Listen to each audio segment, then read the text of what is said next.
This is the Rita Cosby Show. Of course, one of the big issues, if you are President Trump or someone working with him and you look back and you go, wait a minute, look at where things are in America today, particularly the economy and crime. And some stunning things that have just happened literally in the last 2 or 3 days. It's like every time you turn around, some of these different footage and different images and different pictures that you see are just mind-blowing. And I want to hear your thoughts tonight as to just how different America looks and how much more unsafe it looks and how much more broken down it looks, not just the economy, but crime. It is everywhere. And how big of an issue do you think that crime is going to be, first off, with the midterms right around the corner and also in 2024 for the presidency? I think it's going to be an enormous issue because if people don't feel safe and they're worried about inflation, worried about so many issues tied to security, tied to crime, that is a catastrophic sort of formula and a catastrophic, basically, indictment on the party in power, and that is the Democrats, because they not only control the House, but they control the Senate, they control the White House, of course. And so I think crime is going to be a huge issue. And I know I'll be thinking about it when I go to the voting booth. I'll be thinking about, gosh, who is going to maintain law and order? Who's going to care about our streets? Who's going to care about our school kids? Who's going to care about people who are working in businesses that are getting robbed and broken into? And there are so many of these random attacks that we have seen of late that to me are really, really concerning. I mean, there is such a disturbing trend that we're seeing in every city across America, but particularly, by the way, the top 10 worst cities for crime in America happen to be run by Democrats. So what a surprise that it's these blue cities where crime is skyrocketing across America. Unfortunately, it's skyrocketing in almost every city. So what is the White House doing? What are Democrats doing? They're talking about climate change. They're talking about windmills. Are you kidding me? People are so worried. And we saw even the craziness that happened with Jose Alba in the last few weeks. That's that New York bodega worker who he gets charged when he's defending himself.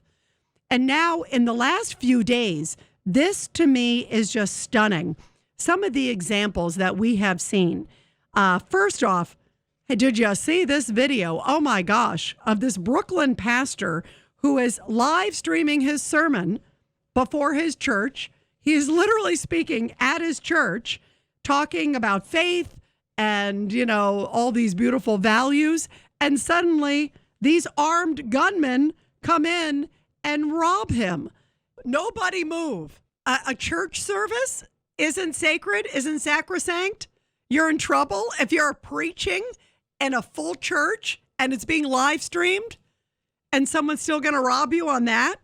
I mean, that to me is absolutely stunning. And then there's the case also in New York where someone who's walking down the street gets hit by a vehicle. And you would think, okay, and then suddenly you see the people coming out of the vehicle and you think that they're going to maybe help the guy because clearly he's been hit and he's unconscious. And what do? They get out of their vehicle and they rob him. I mean, it's like, are you kidding? How brazen and how callous and just how insensitive these criminals are these days. Because guess what? They know they can get away with it. They know because of the revolving door of justice that is in places like New York and California and Chicago and so many other cities across this country. They know if they get busted, they're going to be back out on the street again. Not to worry. No problems with that. So what do you attest all this brazenness from these individuals who are getting busted, who don't seem to care, and many of them are repeat offenders? The number to call is 1-800-848-9222, 1-800-848-9222.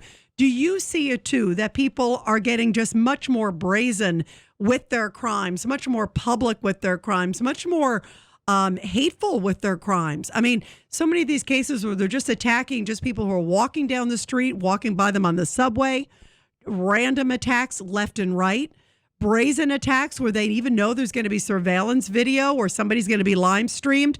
They just do not care. And to me, that is really, really scary place. And that's why government needs to get a handle on it. Our leaders need to get a handle on it, and they need to face up to the facts as to why this is happening and so many factors that are involved. The other case, too, is of this guy who is jumping the turnstile. He and another one are jumping this turnstile. This happened in New York. 16-year-old seen battling with the cops when they arrest him at the 125th Street, Lexington Avenue train station. Where are the old days? My goodness, if a cop ever stopped me now, or even when I was a 16-year-old, to be like, officer, what can I do? These people are punching. You see, this one guy is punching the cop over and over again. He's literally punching him repeatedly. It looks like 18 to 20 punches were hit in the cop's head. It's an African-American guy who jumps a turnstile, an African-American cop, and the guy is just punching him over and over again as if he doesn't even care that he's a police officer. It is the most astounding thing. The cop is trying to stop him to say, hey, you shouldn't be jumping the turnstiles. Guess what? The guy turns out that he has a prior, what a surprise, arrested for a loaded gun and a robbery.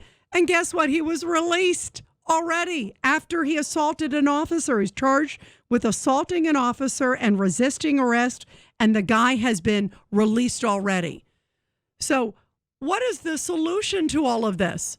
I mean, why is this happening? This to me is stunning, and we have to break this system. How could somebody, a 16-year-old, start pounding the head of a police officer? He's wrestling with him, and he's beating the heck out of him and has no regard that he's a police officer, just doesn't even care. He is so brazen. And this is somebody, again, who had a prior of arrested for a loaded gun and a robbery. So he's got all these priors, but that doesn't seem to matter when he goes before the judge.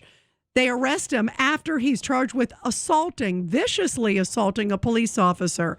And I'd like to know, I don't know what the condition of the officer is, but that officer was just getting pounded, absolutely pounded. What if he had killed the officer? Would he get out the next day too? I mean, what is coming to this? 1-800-848-9222, 1-800-848-9222. Let's go to Michael in New Jersey. Michael, your thoughts about all this? Yeah, hi, Rita. All of this actions against police officers started about 5 years ago, when police officers during the summer were attacked with water balloons and with people throwing water on them, and de Blasio did nothing. He allowed that to happen, and it showed that he didn't support the police, and the police were out there on their own. And I have a family, we probably have 5 people in our family that are current on the job or retired from the job, or recently retired from the job, and they can't wait to get out. I know, isn't that sad? By the way, I have a couple friends who are in NYPD, and several of them have left because they just say it's not worth it anymore. They don't feel like, as you say, leadership has their back. And they just feel it's just gotten so horrible. They feel so constrained on what they can do. But you bring up a great point, Michael, because I remember that scene where the officers were there and suddenly they're throwing, you're right, the water balloons at them, those huge balloons, and the officers just felt like they couldn't do anything, like they would get in trouble basically if they responded. And to me, that what a sad testament that we've come to that, where our officers are basically getting, water balloons or worse. How about also, you think of the riots. You think about the riots of summer of 2020, Michael, when officers were having bricks thrown at their heads. Remember that? And there was one officer that had a chair thrown over his head and beaten on the head. I mean, and for the first few days of those riots, Michael, the thing that angered me so much was that law enforcement felt that they couldn't respond. They felt like they were basically scared to respond. And then finally, Mayor de Blasio finally put on his big boy pants and basically let them do their job. And they were able to clamp down because they're the best of the best. They were able to finally clamp down on the riots. But for several days, New York City burned, and that happened in so many cities across America, Michael.